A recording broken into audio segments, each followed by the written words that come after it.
Good afternoon, everyone, and good morning to those of you on the West Coast, and welcome to today's webinar on Remote Work 2021, how to create equitable and inclusive experiences for your remote workforce. My name is Charles Summers. It's my pleasure to be serving as your moderator today. We've got a 45-minute presentation before the 15-minute Q&A at the end, so if you have any questions during today's presentation, please feel free to use the GoToWebinar questions queue. We'll answer some of them as we go if they're relevant to the present topic that we are speaking on, and the rest we will cover in the Q&A session at the end. If you'd like to reach out to me about any Humantelligence webinar questions or future webinar topics, feel free to reach out to me directly at charles.summers@humantelligence.com or just chat me directly on LinkedIn. Per usual, we'll give you some quick advice that you can take away today and implement pretty much right away. We'll also talk about some other tools out there that can help, and we'll give you a sneak peek of some things that Humantelligence specifically can do to help you as well. Here's a couple of quick things you can try out that will help you with remote work equity, and we'll talk about this a little bit more as we go today, a little bit later on in today's presentation. First, you can go to remoteworkscorecard.com and you can take our free remote work assessment for yourself or set it up for a team and get a diagnostic look at strengths and weaknesses, get insights on how to improve. Also, we have a great new collaboration tool available on Outlook, Teams, Google Chrome, Gmail, Google Calendar, Slack, and Facebook Workplace, among others, that will help you better communicate and collaborate with colleagues based on their psychometric profile of behaviors, motivators, and ideal work styles. If you're interested in a tour of Humantelligence, head on over to humantelligence.com/request-demo. Once I hand things off here to our presenter, I will put a link to these items in the chat in just a moment. And one other thing I do want to cover before I do hand it off is one person already asked, will this deck, the slide deck, be made available? That's another thing I didn't mention there, but I will put that in the chat right now. So if you need that, take a look at the chat. It will disappear after a few minutes. So if you don't get it in time, feel free to send me a question. I can send that out to you. All right, at this time, I'd like to introduce you to today's presenter, Humantelligence CEO, Juan Betancourt. Juan, I'm gonna go ahead and hand this off to you. Thanks, Charles. Thank you, everyone, for joining today. Quite a large group, so appreciate that. Today's agenda, we're going to cover the following things. We're going to go through some goals of what this webinar will give to you in terms of information and insights. We're going to go over some poll questions that'll make this more interactive and see where you guys are on your journey around remote work and some of the challenges for your employees. Two, we're going to kind of go into the phase 1 versus phase 2 of remote work, because there are different journeys and phases in that journey. And then we're going to come up with some very practical and tactical examples and fixes as ideas that may or may not work in your different organizations to make remote work equitable. We had huge success in a webinar 2 weeks ago that was less on conceptual ideas and more on just really good tactical examples that our clients and the people we know in the marketplace are using to get ahead in this remote work environment and around the idea of making it equitable for those who stay in the office versus those who don't. And we're going to close out with a Q&A session.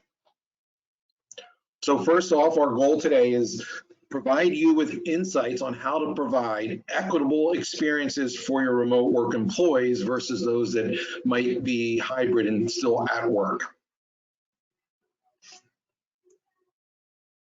All right, we're actually going to go straight into a couple of poll questions here. We've got 2 of them back to back, so give me a moment while I pull up the first question.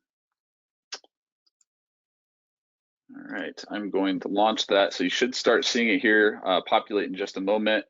The question is your organization providing enough support to remote employees so that they all have the same opportunity to succeed?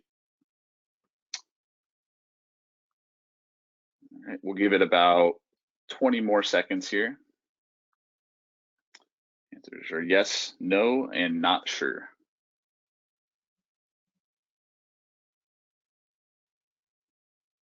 About 10 more seconds.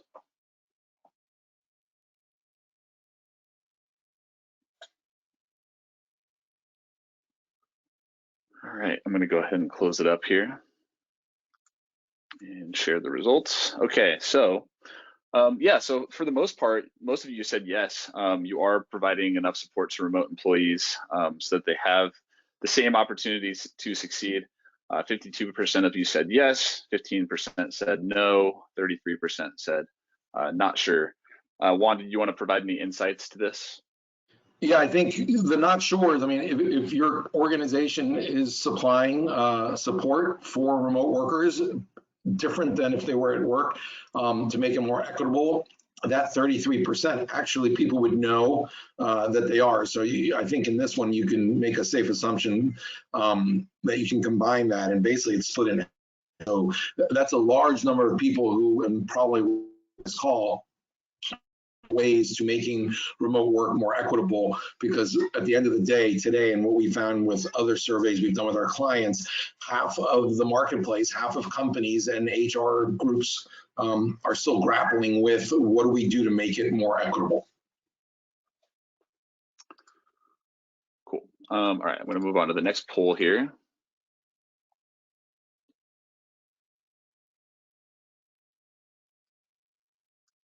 All right, so you should see this. All right, are your remote colleagues contributing more or less than when they were in the office? So are they contributing more now being remote? Sorry, this question looks like I missed a word in it. Are your remote colleagues contributing more or less from in a remote environment than they were in the office? Apologize for that.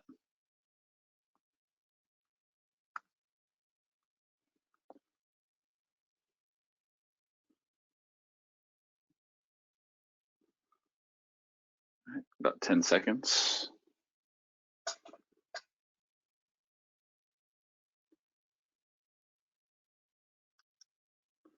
All right, closed it up there. All right, so about the same, 57% of you said about the same, 35% said contributing more now than they were in the office, 9% of you said less. Juan, did you want to speak to that?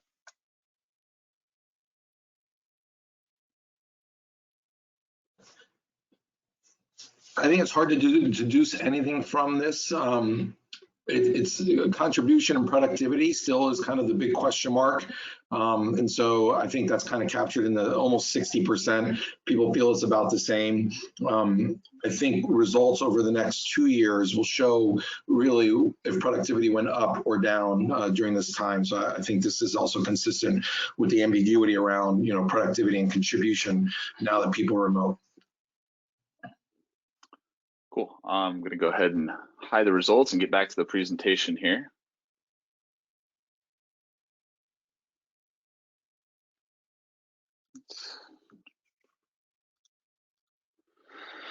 All right, Juan, I'll kick it back to you for this one.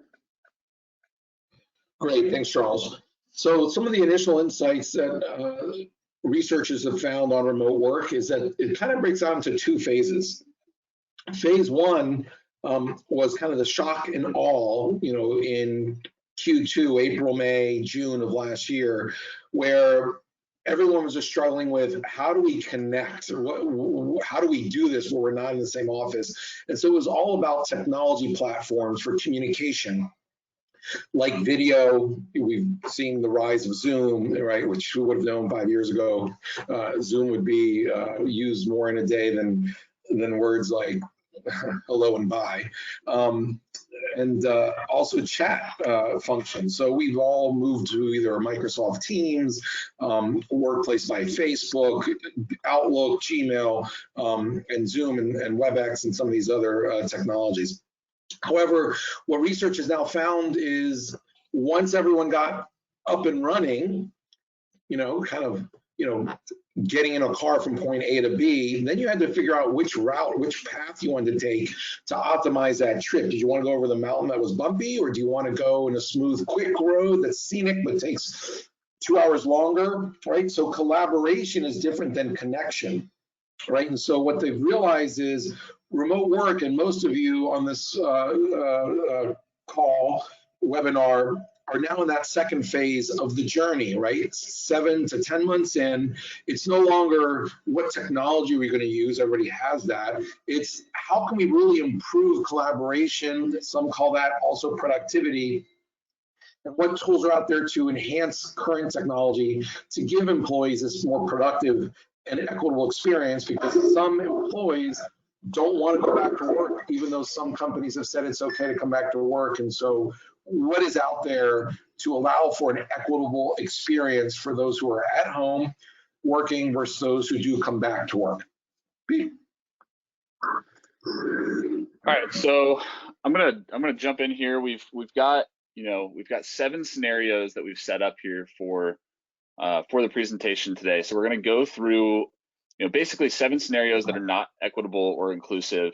So I'm going to set it up with that scenario for each one, and then Juan is going to give some advice that you can that'll be immediately valuable, some things that you can take away today and even implement today. Some things that are a little bit medium or longer term as well. So I'm going to go ahead and jump right on to the first of the 7.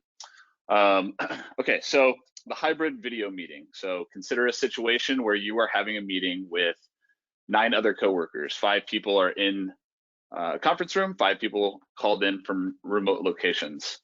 In this situation, the people in the conference room are dominating the conversation, while those who are calling in remote are unable to participate at the same level. So I would imagine that the majority of us on this call have been in a situation where there's a group in a room, in a group that is remote. So when I was thinking about this situation, when I was building these slides, I was actually thinking about the picture that I'm about to show you on the next slide here, of a group of people in the office, and some people calling in remote video, probably Zoom. So Juan, I'm going to go ahead and kick it over to you for the tips.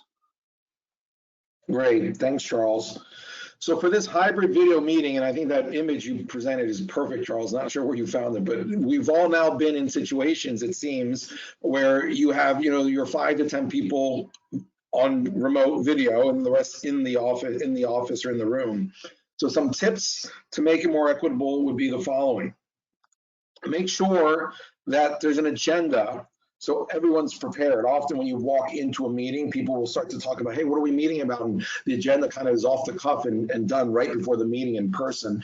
But if you provide a very organized agenda beforehand, it keeps everybody on track and knowing what they're going into. A second point, turn your video on. We've all been there where we're looking at a screen and, of the 10 participants, only 5 videos are on. There are so many ways of reading into that, and many people think it could be disrespectful. So they might not tell you that, but they might be thinking, and a lot of the research shows, people feel that the person is being disrespectful, or that if they didn't, brush their hair or get dressed appropriately, it's okay, well, I'll just turn my video off, I'm not presentable. But that really gives a passive-aggressive message to everybody else participating, both remotely and in the office, that, hey, I don't care enough to get ready in time. And so, that's also gives wrong signals and cues to other people in the meeting, and doesn't make it equitable because not everybody's seeing the cues of the facial expressions. Third, ask individuals on the line to give input. Open the discussion to the remote people only at certain points. So often it's easy to just jump in and give comments in a room, because you kind of are following the thread more closely. There is a delay because of the loss of energetic understanding of where the conversation is or where people's eyes are looking when you're doing remote. And so maybe the organizer, the leader of the meeting might pause and say, hey, does anybody on the remote part of this call on the screen want to give your input? A small pause like that, holding space, giving people that opportunity will be well appreciated. And lastly, as the leader of the meeting, you might want to understand who on the call in the remote environment is reflective and cautious versus outgoing and maybe more freeform in idea creation. The reason for that is if you can understand who's on the call or the culture of not only the call or the meeting and the different people, you'll know who's not going to feel included and who might need a little bit more teasing out to get information. So to make them feel more equitable, you might want to know who's at a high risk of not participating and not feeling included based on their personality. Yeah, and I think that's something that we're actually going to go over now. So it actually leads us right into our next scenario, where you do have that group of reflective versus outgoing personalities. And I'll give a couple of examples too. But so I'll just start by reading this off. So imagine you're on a video call with 10 of your fully remote colleagues. 3 of these colleagues are dominating the conversation. When a question is asked, these 3 people are jumping in, giving their input. The others on the line, well, they may have great ideas, haven't had an opportunity to answer. So you've benched some of your best ideas there. So for me, we had a team meeting a couple months ago. I'm definitely in the reflective group, and so I wasn't raising my hand to answer questions. So we started thinking through, hey, we could actually use our own tool in a way to figure out who's reflective, who's outgoing, who's going to answer those questions, give people an opportunity to, the reflective people an opportunity to reflect, and then go to them with questions. So Juan, I'll go ahead and kick it over to you here. Great. So to that point, if you look on the right side, you can see actually Charles is the first gentleman on the left under reflective in that second row. In the visual diagram, this is what Humantelligence calls as a culture mapping of a meeting or of a team. It could be a culture mapping of any group of any size. And so the overall group is equally balanced, stability versus change oriented in their dominant vibrational energetic direction, but specific to meetings and where you see people not participate, you often see that in that reflective group versus those outgoing. And so to make it equitable, on the left now of the screen, you can identify those who are outgoing versus reflective. Make a note of that in your mind. 2, ask those outgoing people to maybe give their input first or hold off and have them give it after the reflective people. But just make sure that you're kind of managing that balance objectively and equitably. 3, maybe ask the reflective people to practice going first. It might help develop their ability to be more outgoing. Tools like Humantelligence and others that kind of diagnose whether you're more reflective or outgoing only indicate what your natural tendency is. These are things that will help people practice and become better and then be more balanced and be able to be both sides of that axis. Kind of like Charles has used this tool and myself as his boss have leveraged this tool to get him to practice to speak up first. Giving him, like point 3 says, a more comfortable feeling to take the lead on a conversation or a project. 4, ask the outgoing people to practice waiting their turn, just to remind them maybe before a meeting, hey, today we have 5 people really reflective, and maybe Dan, you or Pedro, the 2 here in this example, you're really outgoing. Could you wait and see if others want to speak before you go in turn? And I'm sure they'd be appreciative of that, as outgoing people aren't disrespectful, they just are outgoing, and if they're reminded that sometimes there's someone opposite to them, they'll be happy and gladly able to hold space for those others to speak. All right, so thanks, Juan. We'll go ahead and move right in.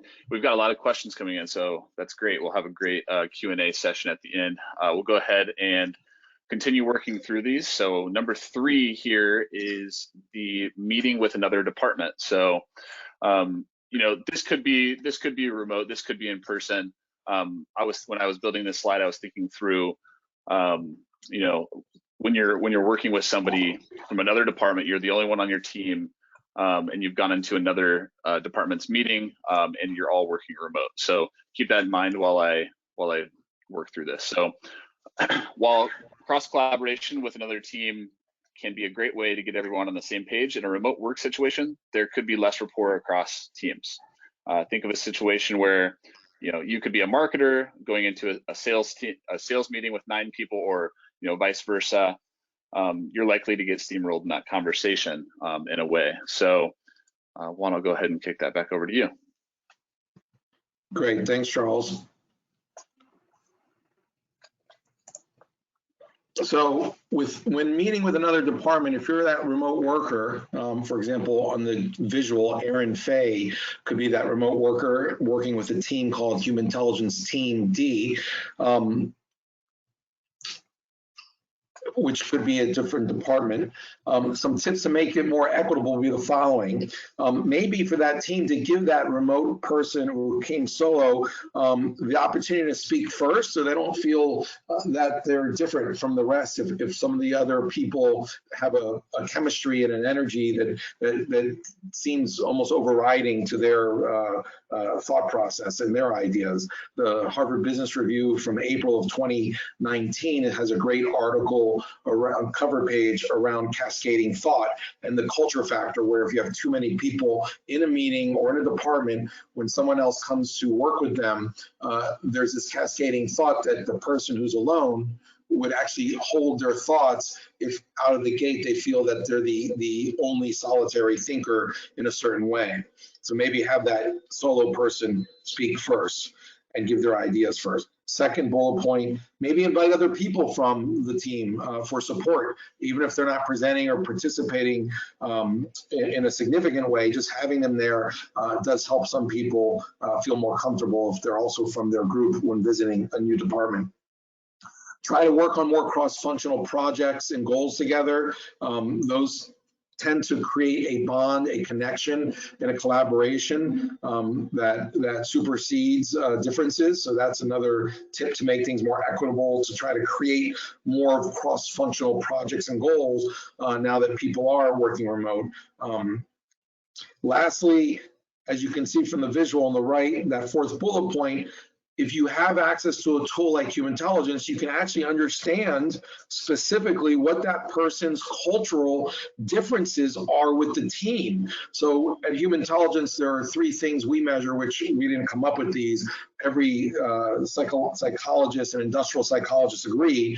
They're called BMW, the behaviors of a person or a team or a group, the motivators of a person or a team or a group, sometimes called values, and the work style. So easy to remember, the BMW of work psychology and culture. And so if you have certain tools like this, you can actually look in and see the difference between Erin and that group she's going to work with, and make recommendations and alter based on that. For example, I'm trying to find the little drawing icon. Let's see here. Oh, I'm not presenting, so I can't draw. Okay. So if you look at the behavior section at the top area, you can see that Erin on the left side, under stability oriented, the third column is steady. If you look at the team, they're a balance of both steady and spontaneous. So Erin would be able to know that half of the group in the team would be similar to her and be very steady, and the other half might not want to change direction really quickly. The other example you could use from this is on the first bar under work behaviors. Probably the most significant difference, Erin is extremely decisive and likes changing direction quickly. The rest of the group or the meeting are much more deliberate. So Erin should know going in, if she's pushing people to adopt a new process, for instance, or a new product or a new technology to work together, they might push back. And if she did not have access to this, Erin might think that the group is just being a pain in the neck and trying to derail her goal. But if she actually understood that this team are just deliberate, she would then modify her expectations and realize that she might have to try to convince them and give more reasons to be more quick in acting, and that it's just not natural for them. The other example maybe is to pull out on the second blue section, the motivators under service. Erin is extremely helping. Whereas the people in the meeting on the other side are extremely self-reliant in that first row.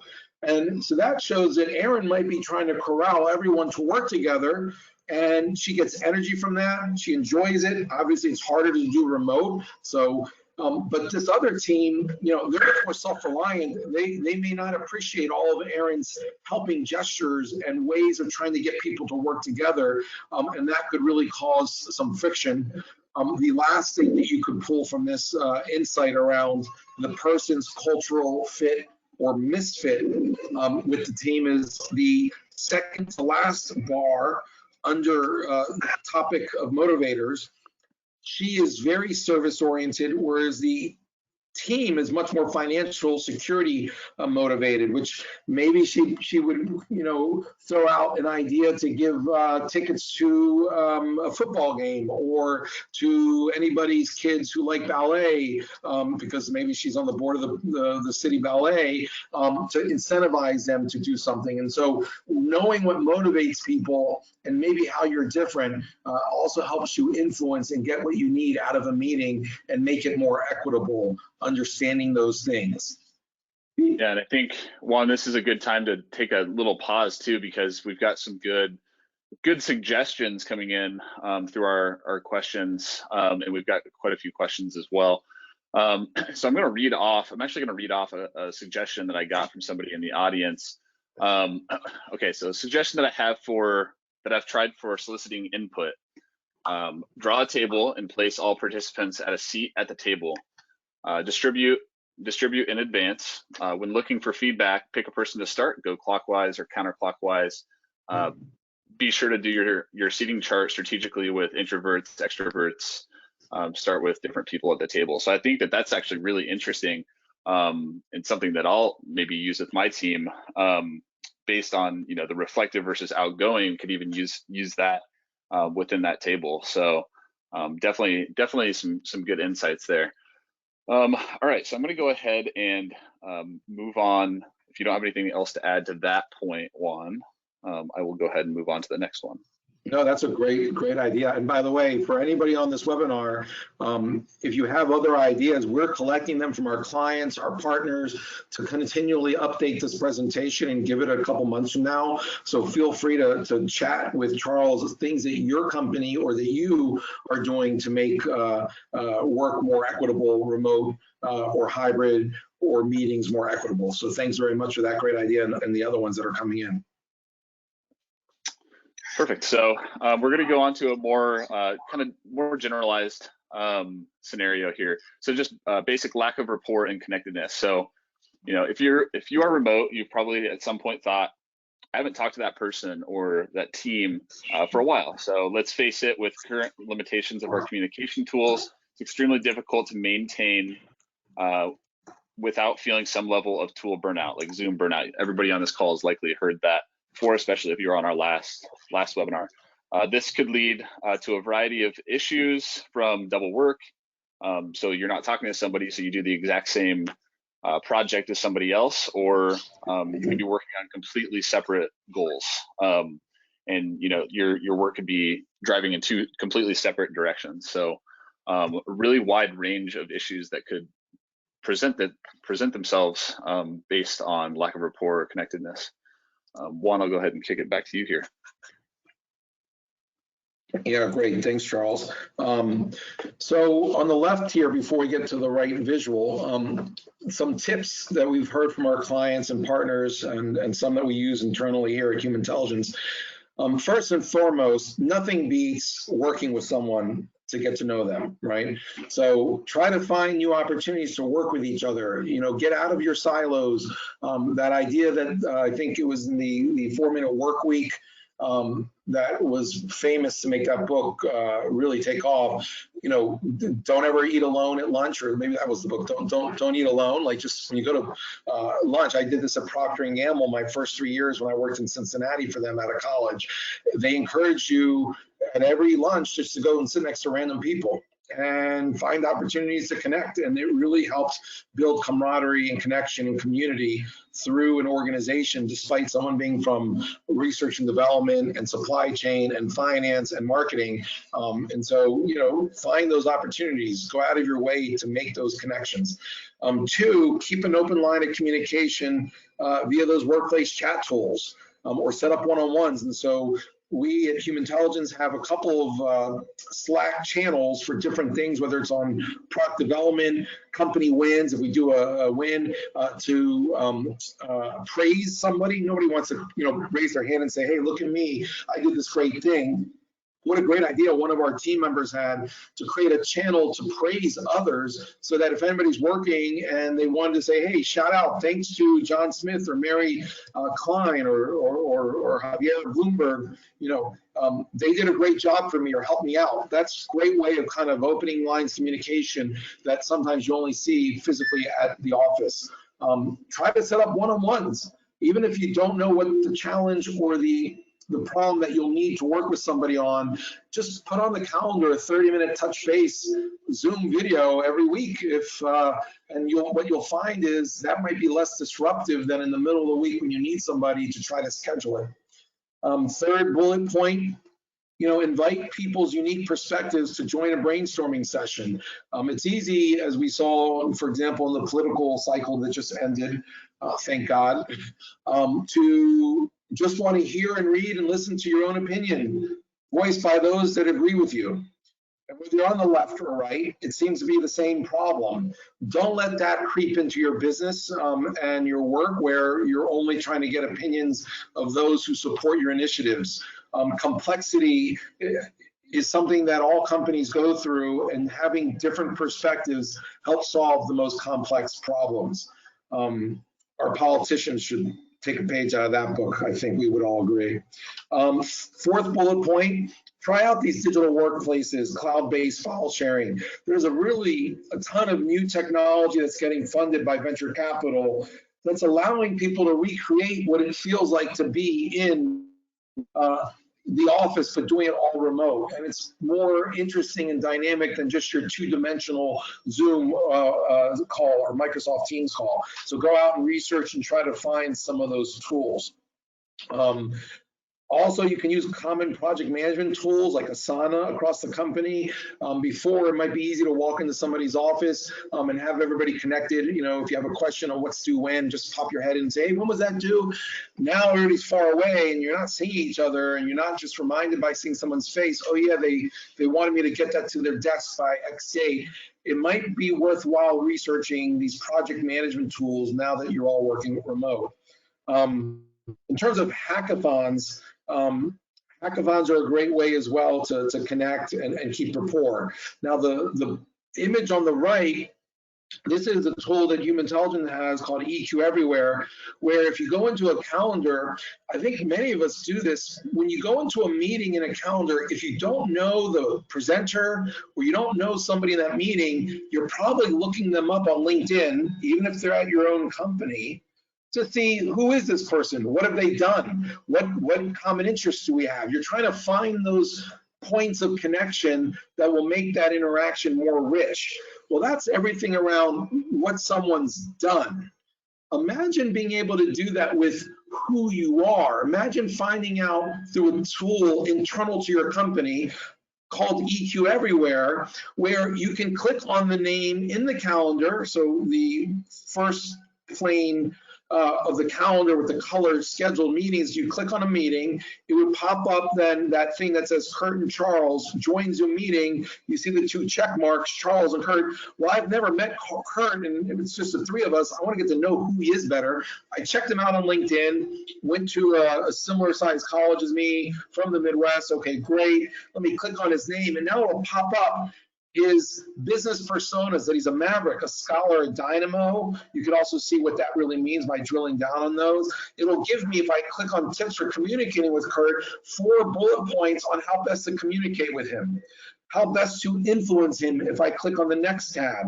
If I opened up the motivating tab, it'll tell me how best to motivate him. If I were learning and development, training Kurt, it would click on the learning style and tell me how best to train him and what his learning style is, how he digests information as a human being, which is different for everyone on how they learn and digest information.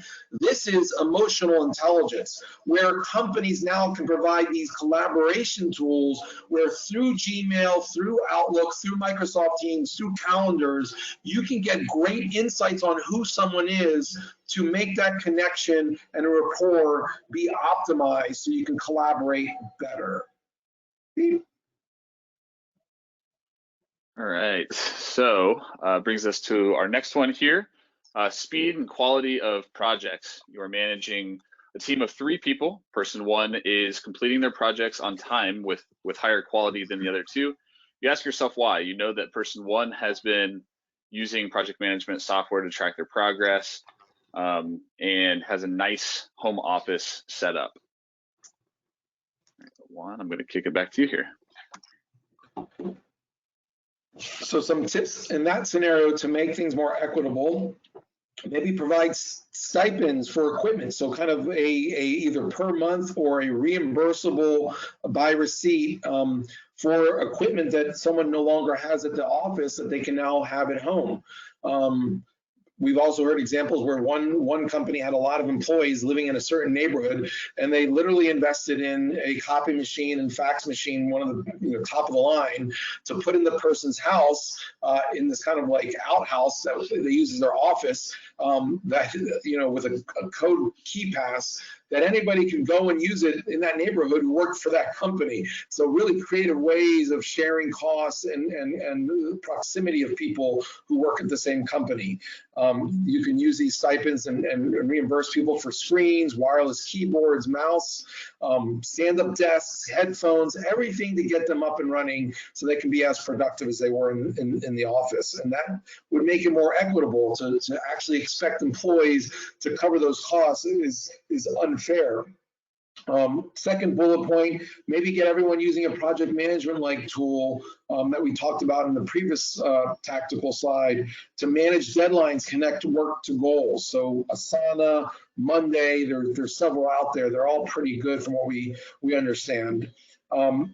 Third, track outcomes to hold everyone accountable. Dashboards showing sales wins and activity and comparing results.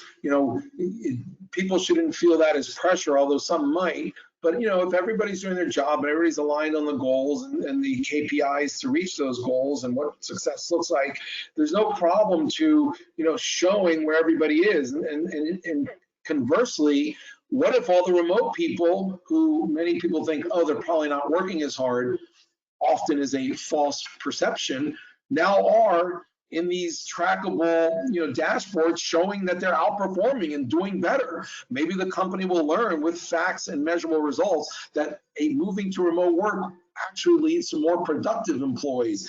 This is what a lot of research is showing, and so making that transparent can get rid of a lot of those biases and misperceptions. Right. All right. So this brings us, let's see, how many more do we have here? This is our final one, actually. So we're on number 7. My personal favorite one, the couch potato. You have a person on your team who shows up to video calls and they're frequently working from their couch or wearing comfy clothing. If this person's still performing, you may not think anything of it. But if they are not, you may have cause for concern. Juan, I will kick it back to you here. Yeah, the whole couch potato scenario. Well, some tips here for making the scenario equitable. Try to set a standard of professionalism. It just went blank. Here we go. Take meetings from your desk is going to allow you to be more productive and go straight from your meetings into the follow-up work, right? You got to take your work from home as seriously as working in the office. Maybe you don't wear the tie, maybe you don't wear a suit, but definitely try to look professional and buttoned up and well-groomed. Obviously, if you're at an advertising agency and everybody works in sweats and jeans and a baseball cap, not to pick on advertising agencies, but let's say a video company, a video game company, for instance, then that's different. But for most of us, the drasticness from suit and tie and dress at work to home shouldn't be so drastic. Dress for success, especially in those client-facing roles. It does build confidence. Makes, studies have shown that it makes people feel more powerful when they're dressed up, sitting straight. They're more focused on details when they focus on their details of how they look. And people are just perceived, well-dressed people as leaders and more professional. So whether it's true or not, there is a perception that goes along with it. Have discussions with employees about their workspace. Did everything seem correct and what they needed to be successful? Get that feedback from your peers as you navigate this journey in remote work. Next. Yeah, and actually, sorry, I apologize. There is one more on here today, and that's the hide and seek. That's what I named it here. So the scenario, I'll just read through it here. Hey, John, what are your thoughts on X topic? John. Okay, John must have stepped away for a moment. Let's move on. In this situation, John had his camera off and stepped into the other room. He put himself into a non-equitable situation. All right, Juan, I'm going to kick it back to you here. Yeah, so this is one where, they've now done enough research for 7 months that they've gotten the feedback, right? Turning off your camera and stepping away for half the meeting, I mean, people perceive that as disrespectful. Now, if you have a legitimate reason, you have to go to the restroom or, something is happening with your child, I can relate to that. I have a 1.5-year-old. I've had to turn it off to go deal with something with the nanny or a question. We're all at home and things do happen that probably did not happen at the office. That said, keep the camera on, be ready for video calls. It's so weird now when you get on a video conference call, whether it's a client, a partner, or your own company, and they say, oh, I couldn't get the video to work. Really? It's been 9 months. The excuse of, oh, the video doesn't work today. It just seems strange, right? We've all been doing this for 9 months. It's like saying my mobile phone doesn't work. I can't do the call. Like, no, video technology is pretty standard now. Everybody has it. It sounds strange if all of a sudden you say video's not working today. The lights in my house don't work today, but they did yesterday, right? Kind of thing. Those are perceived as excuses and often as unprofessional. And lastly, if you're not on the camera and your colleagues are, they're not picking up your body language. It's not going to be a level of connection and understanding that you'd want to have for any meeting with somebody that you care and respect for in your own company, let alone a client or a partner.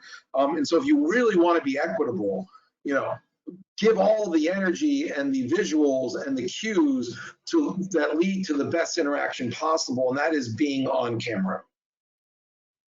By the way, Charles, we should have turned our camera on for this webinar. Right, you're right. All right, we're going to move into our last slide here for you, Juan, and then we've got a handful of questions.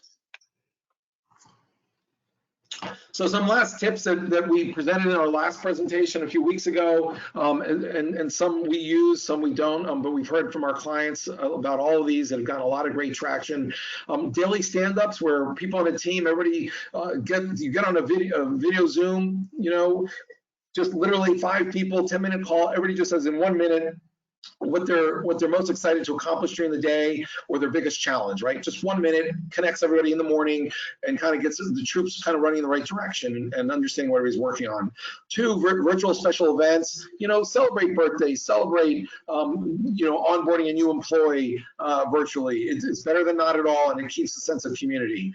Those shout out channels on Slack and other Microsoft Teams or Workplace by Facebook, just shouting out to people, hey, thanks to Beth Hales for a great job with that customer today. I watched her; she really kicked some butt, and it was awesome to watch. I was in awe, right? In our case, Beth is not the one to pat herself on the back out loud. And so, you guys should set up channels to give those shout outs and praise.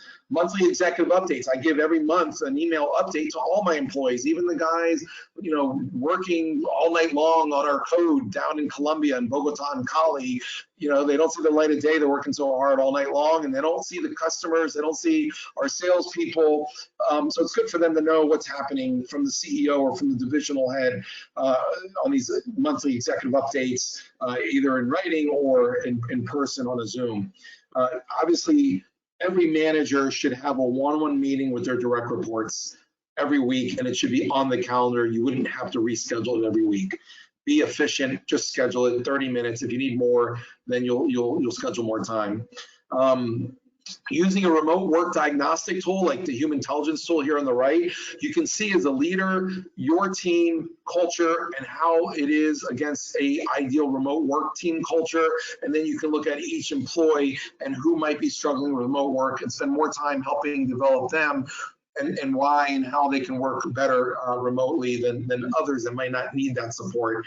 And then those communication plugin tools like the one we showed earlier, EQ Everywhere, to give you the kind of cheat sheet and on who is this person, how do I communicate, how do I train them, how do I influence them via email, via calendar, or in a meeting for people I don't know. So those are all other tips on maintaining equitable remote status between people remote and in the office. So we have quite a few questions. We'll move into our Q&A session right now. One, I have a lot of questions coming in about things like internet connections. So let's start with that. So seems like access to reliable and fast internet connections create a lot of inequity, especially in rural areas. How are companies supporting employees who don't have or can't afford reliable, fast access? Well, that's a question we haven't gotten, but that is a real issue.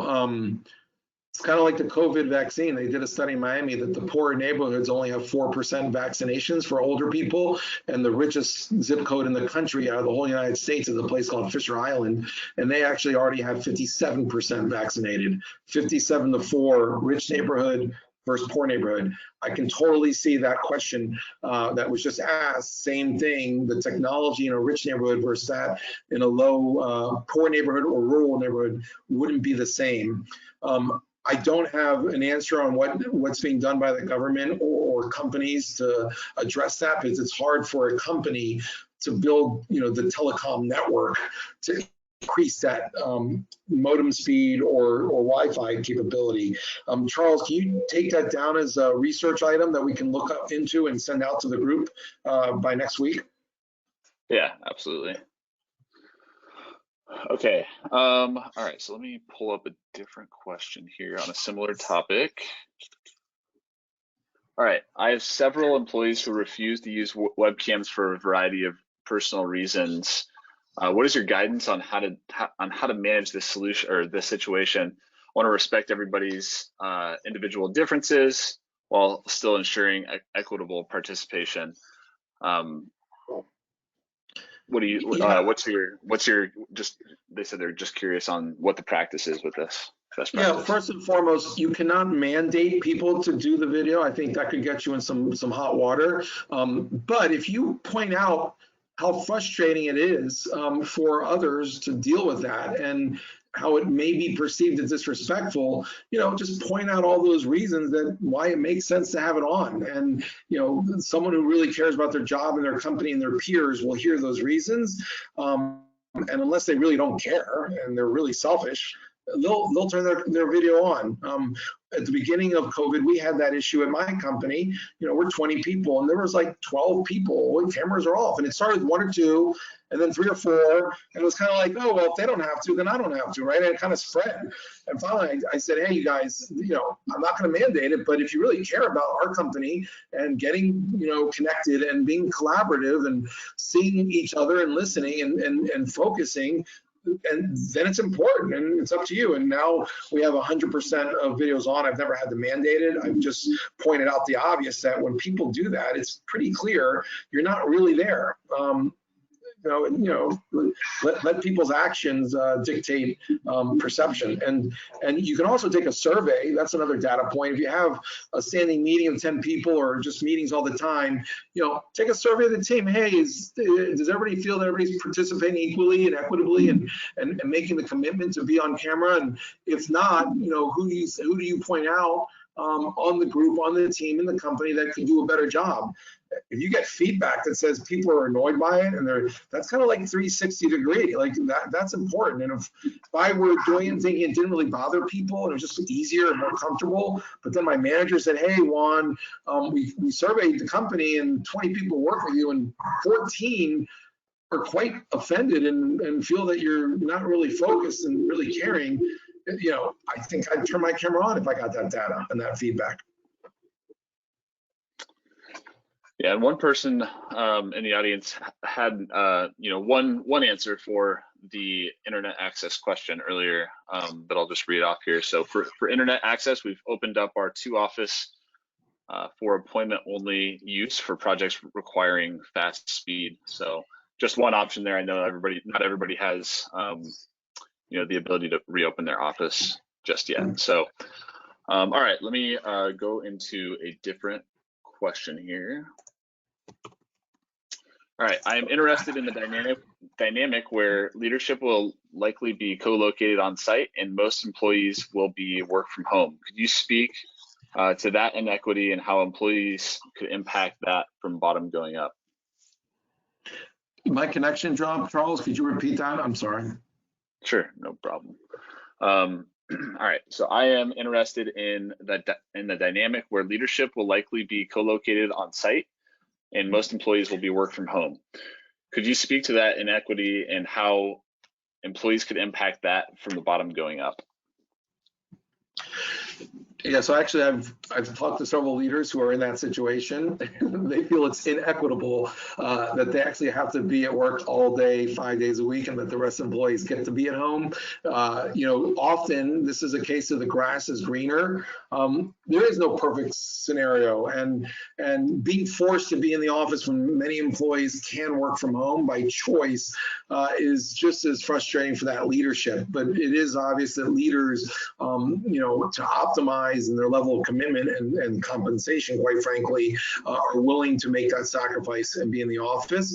However, if you're looking at it from the person who works from home, who doesn't want to work from home and wants to be in the office, I think it's fair to go to your ombudsman or head of HR or HR business partner and express yourself and say, I don't think it's fair, and see what the company policy is on that. A lot of companies don't create policies yet or have not for this hybrid model where some are in and some are out of the office because nobody's pushed them on it. And so, companies are like organisms or like families or like people.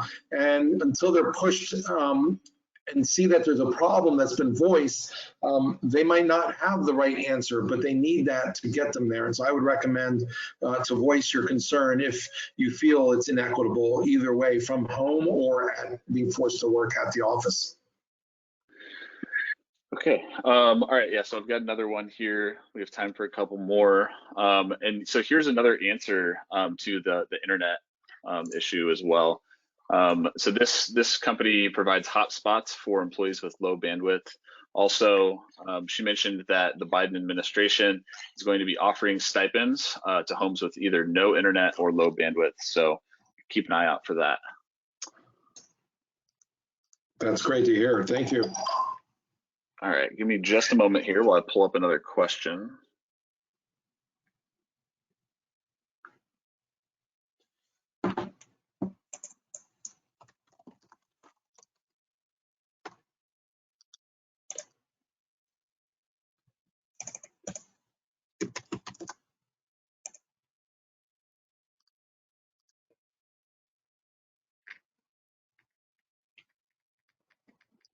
Okay.